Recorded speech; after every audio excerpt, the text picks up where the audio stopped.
आप लोगों का स्वागत है। आज का हमारा टॉपिक है वाइटल साइन। इसका दूसरा नाम है कार्डिनल साइन।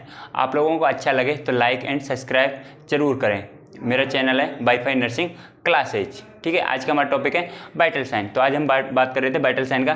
तो पिछली वीडियो में क्या हुआ था कि बीच में कॉल आ गया था, तो उसकी वजह से हमारी जो वीडियो है वो प्रॉपर नहीं बन पाई थी, इसलिए कुछ जगह रह गया था। तो उसमें हम क्लासिफिकेशन ऑफ पेन कर रहे थे, क्लासिफिकेशन के बारे में बता रहे थे पेन के में।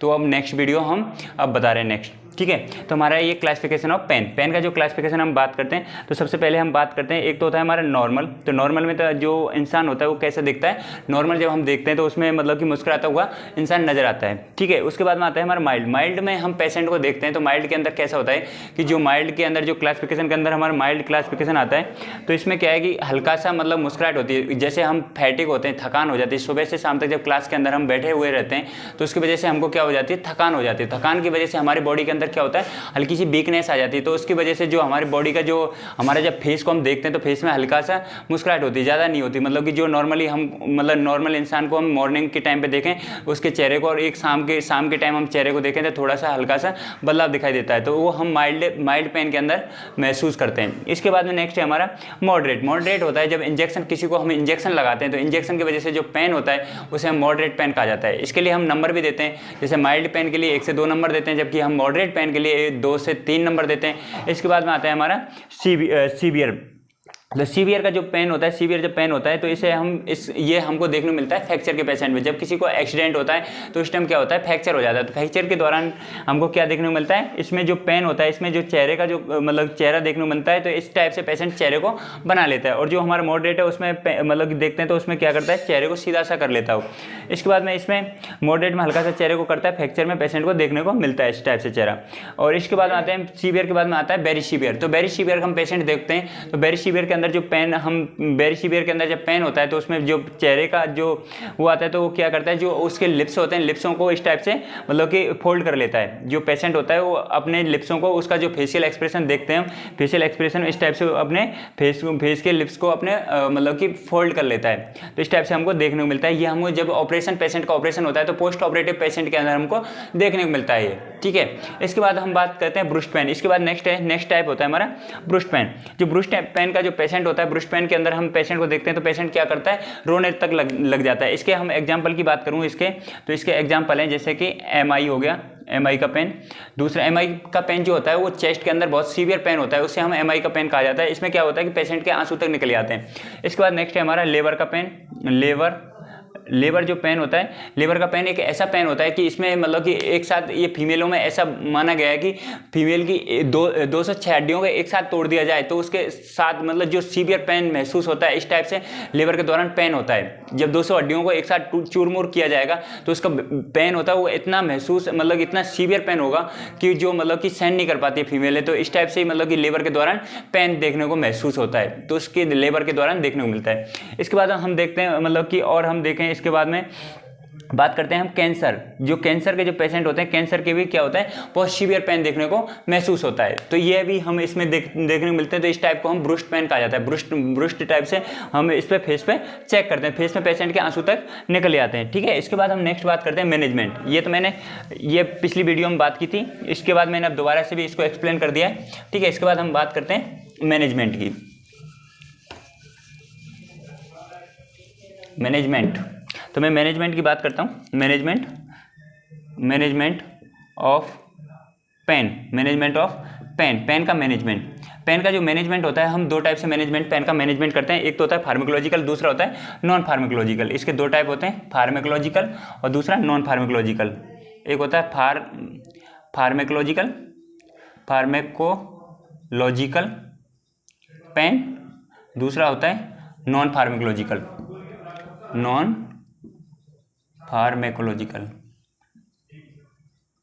दूसरा होता है हमारा टाइप है नॉन फार्माकोलॉजिकल पेन। जो हमारा फार्माकोलॉजिकल जो पेन होता है, ये हम दवाई के द्वारा हम क्या करते हैं, सही करने की कोशिश करते हैं। तो इसमें हम जो मेडिसिन देते हैं, हम इसमें एसिटामिनोफेन नाम की मेडिसिन देते हैं। एसिटामिनोफेन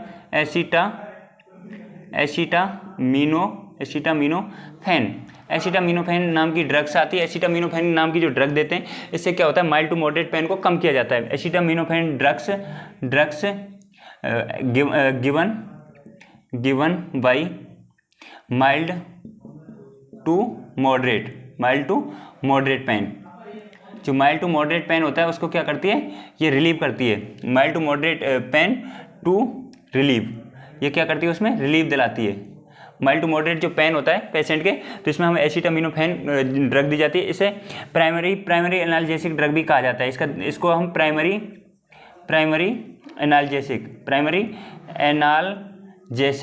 एनाल्जेसिक भी कहते हैं। जो हमारी जो फार्माकोलॉजिकल जो पेन की जो ड्रग होती है, इसको हम मतलब कि इसको हम प्राइमरी एनाल्जेसिक ड्रग्स भी कहा जाता है, प्राइमरी एनाल्जेसिक कहा जाता है। इसके बाद हम नेक्स्ट बात करते हैं, ये तो हो गया हमारा फार्माकोलॉजिकल। दूसरा हमारा जो मैनेजमेंट हम करते हैं, दूसरा हमारा जो मैनेजमेंट है पेन का, वो हमारा दूसरा टाइप है नॉन फार्माकोलॉजिकल। नॉन फार्माकोलॉजिकल हम क्या करते हैं, इसमें पेशेंट को क्या होता है, जब पेन होता है तो इसमें हम मतलब पेशेंट का पेन को कम करने की कोशिश करेंगे। तो इसमें पेन को जैसे कि किसी को मतलब प्रोसीजर की वजह से, मतलब कि जैसे किसी को कैथेटर लगा रहे हैं या किसी को कोई प्रोसीजर करना है, तो उसकी वजह से उसको क्या होती है, एंजाइटी होती है उसको पहले से, मतलब कि ऐसा होता है कि उसको पेन होने लग जाता है कोई भी चीज़ का। तो उसको हमको क्या करना है, उस प्रोसीजर के बारे में एक्सप्लेन करना होता है, उसको एक्सप्लेन द प्रोसीजर। पहले से पेशेंट को क्या करें, प्रोसीजर को एक्सप्लेन करना होता है, पेशेंट को पेन को एक्सप्लेन करना होता है। दूसरा हम क्या करते हैं, साइकोलॉजिकल सपोर्ट। पेशेंट को क्या कर सकते हैं, साइकोलॉजिकल सपोर्ट देते हैं। साइकोलॉजिकल सपोर्ट देने से भी क्या होगा कि पेन उसका पेशेंट का कम हो जाता है। इस टाइप से भी हम क्या करते हैं, जैसे उसके माइंड को डाइवर्ट कर रहे हैं, ठीक है। एक इसमें हम डाइवर्शन मतलब साइकोलॉजिकल सपोर्ट से हम क्या होता है, पेन कम होता है, उसका मोटिवेशन को क्या करते हैं, इंप्रूवमेंट किया जाता है। इस टाइप से हम उसका पेन को कम कर सकते हैं। और हम क्या कर सकते हैं, नॉन फार्माकोलॉजिकल हम डाइवर्सनल थेरेपी देते हैं। डाइवर्सनल थेरेपी का यूज कर सकते हैं। डाइवर्सनल जो थेरेपी होती है उससे भी क्या होता है, पेशेंट का पेन को कम किया जा सकता है। डाइवर्सनल थेरेपी में अलग अलग हम यूज लेते हैं, जैसे कि मतलब कि अडल्ट है तो अडल्ट के अंदर अलग यूज होगा और चाइल्ड के अंदर अलग अलग तरीके से हम यूज लेते हैं। अब मैं नेक्स्ट आप लोगों को बताता हूँ। तो इसमें नॉन फार्माकोलॉजिकल के अंदर मैं नेक्स्ट बता रहा हूँ, ऊपर बता रहा हूँ आप लोगों को। तो जो नॉन फार्माकोलॉजिकल होता है उसमें हम डाइवर्सनल थेरेपी देते हैं। जैसे कि अडल्ट के अंदर हम क्या क्या महसूस दे सकते हैं, जैसे कि मतलब जो भी डाइवर्सनल थेरेपी में जिसमें इंटरेस्टेड होते हैं, इंटरेस्टेड उसी चीज़ को हम क्या करते हैं, उसको मतलब कि दिखाने की कोशिश करते हैं, उसको दिखाने की इंटरेस्टेड होते हैं, इंटरेस्टेड जो जिस चीज़ में इंटरेस्टेड होता है उस चीज़ में हम क्या करते हैं, उसको कोशिश करते हैं। जैसे कि अडल्ट पेशेंट है तो अडल्ट पेशेंट के अंदर हम क्या क्या दिखा सकते हैं, जैसे कि उसको टीवी दिखाएंगे, टीवी दिखा सकते हैं। उसको रेडियो के द्वारा उसका क्या किया जा सकता है, पेन को कम किया जाता है रेडियो के द्वारा। और पेशेंट को क्या कर सकते हैं, जैसे कि बुजुर्ग लोग हैं, मतलब कि ये तो हम कर सकते हैं अडल्ट के अंदर। या उसको क्या कर सकते हैं, न्यूज़पेपर पढ़ा सकते हैं, न्यूज़पेपर दे सकते हैं। उससे क्या हो सकता है, उसका जो माइंड होता है, माइंड क्या पेन पे जो माइंड उसका लगा हुआ है उसको क्या कर देते हैं, डाइवर्ट कर देते हैं, मतलब कि चेंज कर देते हैं, उसका रूट को चेंज कर देते हैं। उससे रूट को जब उसके जो माइंड का रूट है उसको चेंज कर देंगे तो उससे क्या होगा, उसका पेन है जो कम हो जाएगा, ठीक है। इसके बाद में जैसे ओल्ड पेशेंट है, ओल्ड लोग हैं, ओल्ड पर्सन है, तो ओल्ड पर्सन का हम क्या कर सकते हैं, पेन को कम किया जा सकता है। कैसे कि उसको रामायण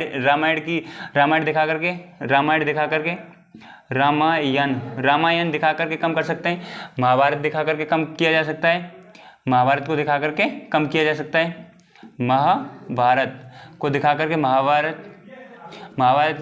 रामलीला, कृष्णलीला, इन चीज़ों को हम दिखा करके क्या कर सकते हैं, पेन को कम किया जा सकता है। इसके बाद हम बात करते हैं चिल्ड्रंस के अंदर कैसे हम डाइवर्ट करेंगे। चाइल्ड के अंदर जो चाइल्ड बच्चे होते हैं छोटे, उनमें क्या कर सकते हैं, जैसे कि हम उनको कार्टून से दिखाएं, कार्टून से पेन को कम किया जा सकता है, कार्टून्स के द्वारा। और बच्चों को जैसे कि मोटू पतलू एक वो आता है, मतलब कार्टून टाइप के, मतलब कि आते हैं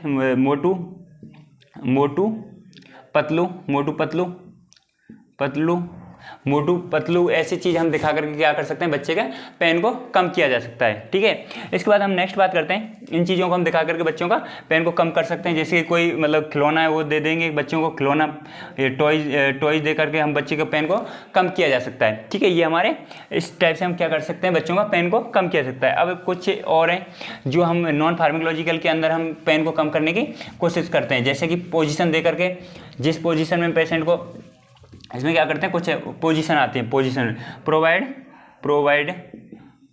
कंफर्टेबल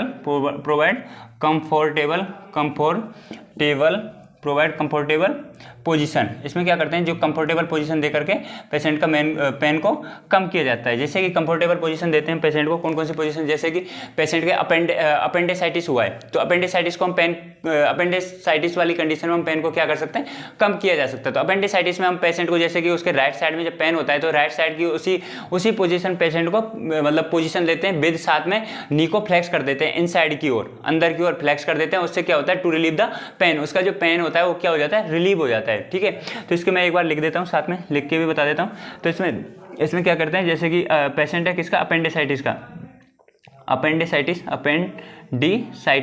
पेशेंट है अपेंडिसाइटिस के पेन को हम क्या करते हैं, कम करना होता है। अपेंडिसाइटिस अपेंडिसाइटिस को क्या करते हैं, अपेंडिसाइटिस में टू प्रोवाइड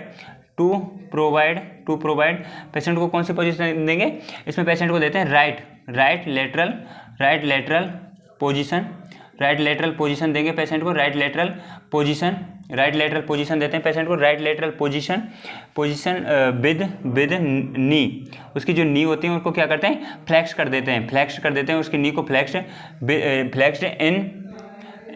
फ्लेक्स कर देते हैं इनसाइड, अंदर की ओर फ्लेक्स कर देते हैं उसकी, मतलब कि उसको क्या करते हैं, राइट लेटरल पोजीशन, सी के ऊपर ये ऑब्लिक लगाने का मतलब होता है विद, तो उसके नी को क्या कर देते हैं, फ्लेक्स कर देते हैं अंदर की साइड में, जिससे क्या होता है, टू रिलीव, उससे क्या होगा, टू रिलीव पेन, उसका क्या किया जाएगा, उसका पेन में मतलब रिलीव हो जाता है। इस टाइप से हम कर सकते हैं अपेंडिसाइटिस में। और या किसी जैसे पेशेंट है अपेंडेक्टोमी का, किसका, अपेंडेक्टोमी का, तो उसमें क्या करते हैं, अपेंडेक्टोमी पेशेंट है किस, अपेंडेक्टोमी का मतलब होता है अपेंडिक्स को रिमूव कर दिया। तो अपेंडिक्स को रिमूव कर दिया तो उसको क्या करेंगे, पेशेंट को अपेंडेक्टोमी वाले पेशेंट में अपेंडेक्टोमी वाले पेशेंट को टू प्रोवाइड उसको पेशेंट को हम देंगे unaffected side, to provide dorsal recumbent position provide कर सकते हैं, रिकम्बेंट पोजीशन प्रोवाइड और रिकमेंड पोजीशन प्रोवाइड कर सकते हैं, और क्या दे सकते हैं हम, अनअफेक्टेड साइड पोजीशन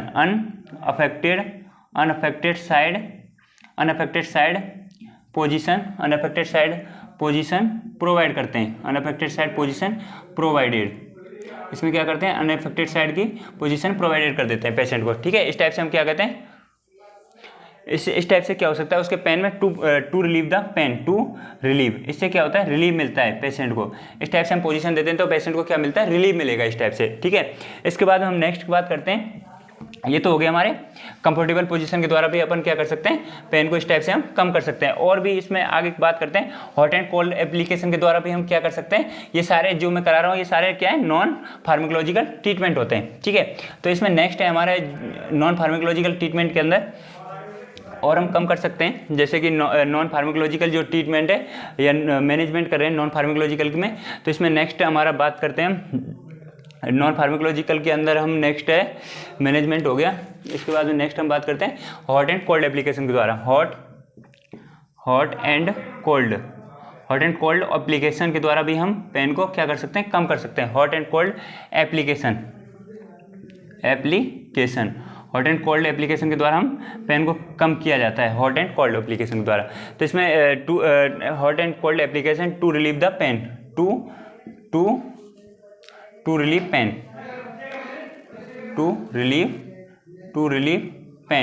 पेन को हॉट एंड कोल्ड एप्लीकेशन में हम रिलीव करते हैं पेन को। तो इसमें हॉट एप्लीकेशन के द्वारा हम देते हैं, जैसे कि पेशेंट को क्या दे सकते हैं, जैसे कोल्ड एप्लीकेशन तो कोल्ड एप्लीकेशन से क्या होता है, इससे पेन रिलीफ मिलता है। जैसे हम कोल्ड एप्लीकेशन का यूज़ कर सकते हैं, जैसे हेमेटोमा वाले पेशेंट में कर सकते हैं, हेमेटोमा और इन्फिल्ट्रेशन के अंदर ट्रेशन में हम यूज करते हैं कोल्ड एप्लीकेशन के। ये क्या करता है, जो कोल्ड एप्लीकेशन होता है वो बेसो कंस्ट्रक्शन करता है, बेसो कंस्ट्रक्शन करके उसके जो जहाँ पे भी पेन होता है उसको रिलीफ मिल जाता है। इसके बाद हम नेक्स्ट बात करते हैं हॉट एप्लीकेशन के बाद हम नेक्स्ट देते हैं, ये तो हो गया हमारा कोल्ड एप्लीकेशन। इसके बाद हम करते हैं बात हॉट एप्लीकेशन की। हॉट एप्लीकेशन ये क्या करता है, वैसो मतलब ब्लड वेसल्स को मतलब डायलेट करने का काम करता है। तो इसमें हम देते हैं सिरजबात, इसमें देते हैं हम सिरजबात के द्वारा क्या किया जाता है, पेन को कम किया जाता है। जैसे कि किसी पेशेंट का क्या हुआ है, सिरजबात में हम जैसे कि पेशेंट का मतलब पेरिटोनाइटिस हुआ है तो उस कंडीशन में दे सकते हैं, पेरिटोनाइटिस वाली कंडीशन में हम यूज करते हैं सिरजबात का। और इसके बाद में हम पेरिनियल सर्जरी हुई है, पेरिनियल एरिया की क्या हुई है, सर्जरी, पेरिनियल एरिया की सर्जरी हुई है, उस कंडीशन में अपन यूज करते हैं सिरजबात का। और हम हेमरोइडेक्टोमी करते हैं, हेमरोइडेक्टोमी, किसी पेशेंट की हेमरोइडेक्टोमी हुई है, मतलब कि उसके मतलब कि जैसे कि रेक्टम वाले रास्ते में क्या थे, हेमरोइड थे, उनको रिमूव कर दिया, उस वाली कंडीशन करते हैं। ये हम कंडीशनों में यूज करते हैं सिरजबात का यूज। ठीक है, इसके बाद नेक्स्ट है, या किसी हेमरोइडेक्टोमी हेमरोइड में, हेमरोइड के अंदर भी करते हैं, हेमरोइड्स, ठीक है, हेमरोइड्स में भी अपन यूज करते हैं। और रेक्टल प्रॉब्लम, किसी को क्या है, रेक्टल प्रॉब्लम है, रेक्टम प्रॉब्लम, इन कंडीशनों में हम यूज करते हैं। इसके बाद हम सिरजबात की बात करते हैं। सिरजबात के अंदर अब टेम्परेचर कितना होना चाहिए, सिरजबात के जब अपन जो पेशेंट को सिरजबात देते हैं तो एक मतलब टब लिया जाता है, टब के अंदर जो मतलब वाटर होता है, वाटर का जो टेम्परेचर होना चाहिए 110 से 115 डिग्री फ़ारेनहाइट होना चाहिए। ठीक है, ये हम क्या करते हैं, टेम्परेचर यूज करते हैं, use in water temperature, water का क्या होना चाहिए, टेम्परेचर होना चाहिए, वाटर का जो टेम्परेचर होता है वो होता है 110 से 115 डिग्री फ़ारेनहाइट। इसके बाद नेक्स्ट बात करते हैं हम कितने मिनट के लिए करते हैं सिरजबात का जो ड्यूरेशन होता है, ड्यूरेशन जो यूज होता है, ड्यूरेशन इसका जो 15 से 20 मिनट के लिए किया जाता है, 15 से 20 मिनट के लिए हम सिरजबात देते हैं। अब इससे क्या होता है कि इससे मतलब कि इसका जो मतलब कि इससे जो फ़ायदा मिलते हैं, इसका मतलब कि इससे क्या क्या फ़ायदे मिल सकते हैं। ठीक है, तो इसके मतलब कि मेन जो हमारा जो पर्पज़ होता है, पर्पज़ इसको देने का, पर्पज़ जो हमारा मेनली जो पर्पज़ होता है, इसको जो यूज करने का मेन हमारा जो पर्पज़ है या मोटो होता है वो है हमारा मतलब इससे फ़ायदा होता है हमको। एक तो क्या है कि इससे सर्कुलेशन, ब्लड सर्कुलेशन इम्प्रूव होता है, इम्प्रूवमेंट देखने को मिलता है,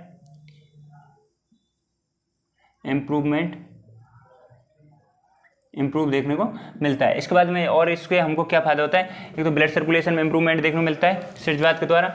और नेक्स्ट है हमारे सिरजबात से और फ़ायदा हमें देखने को मिलते हैं सिरजबात से, इससे मतलब हीलिंग प्रोसेस बढ़ती है, हीलिंग प्रोसेस इम्प्रूव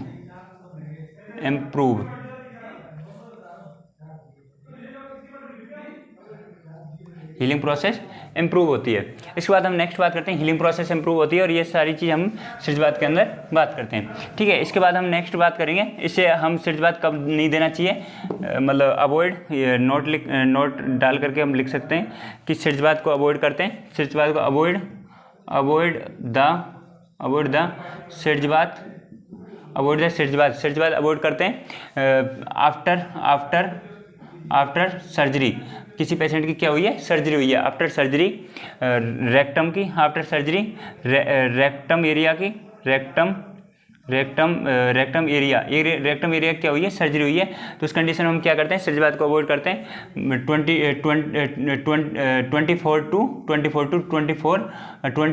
48 आवर्स तक क्या करना चाहिए, अवॉइड करते हैं। इसमें अवॉइड द सिरजबात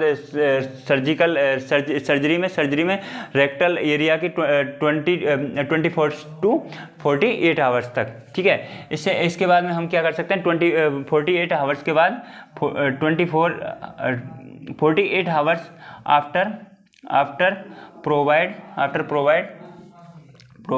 सिरजबात, आफ्टर प्रोवाइड क्या कर सकते हैं, सिरजबात प्रोवाइड कर सकते हैं,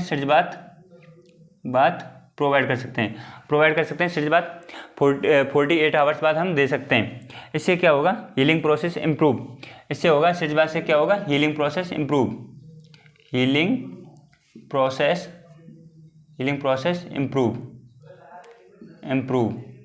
इससे हीलिंग प्रोसेस में इम्प्रूवमेंट मिलेगा, इससे हीलिंग प्रोसेस क्या होगी, इम्प्रूव होगी। इसके बाद हम नेक्स्ट बात करते हैं, ये हो गया हमारे सिरजबात। ठीक है, इसके बाद हॉट एंड कोल्ड एप्लीकेशन हो गया, इसके बाद में नेक्स्ट है हॉट एंड कोल्ड एप्लीकेशन के बाद में हम नेक्स्ट बात करते हैं ब्लड प्रेशर की। अब हमारा नेक्स्ट टॉपिक रहेगा blood pressure. Thank you. Subscribe करें मेरे चैनल को, अच्छा लगे तो आपको वीडियो शेयर ज़रूर करें। Thank you.